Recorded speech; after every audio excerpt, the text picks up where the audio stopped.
Okay guys, so mag-i-spin tayo dito, kakaiba. Mag-spin tayo sa bodega, which is bodega talaga yung name niya, and bodega talaga yung itsura niya. Bodega talaga siya. So, kakaibang setup to. Let's do this. Alam niyo naman, gusto natin yung mga ganyan, di ba? So, let's go! Okay guys, so tara, pasok tayo sa bodega.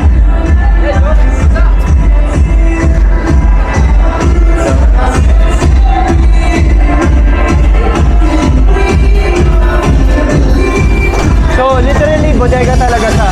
So, kakaiba to.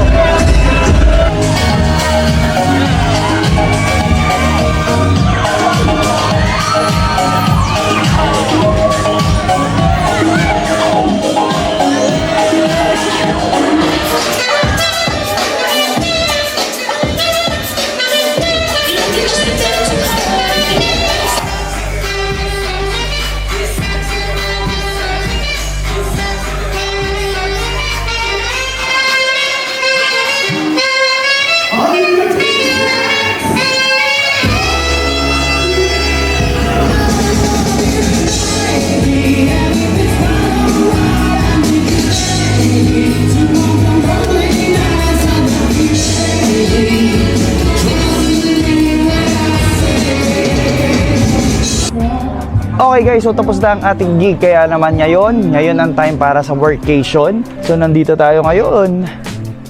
O diba, magpo-food trip muna tayo. Let's go!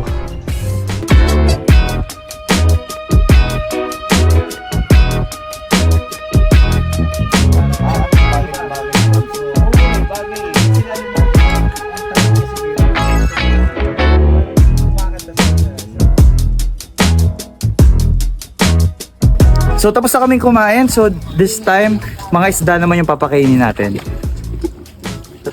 Yung isda to, nagsa-saxophone.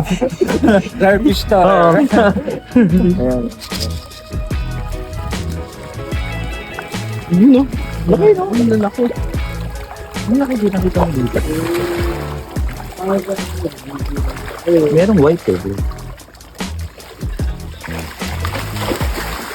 Yay! Enjoy yan. Nakaka-relax siya, no? Parang nawala yung hangover ko kagabi.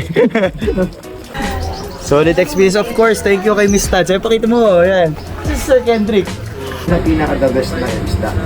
Yung ano, Yung pagkakuha mo, tapos ihawin mo. Ingawin natin. Yung grabe, sobrang lambot mo. Ay, natin natutunan na. Sir, thank you ah. As in, thank you. As in, sobrang nag-enjoy kami.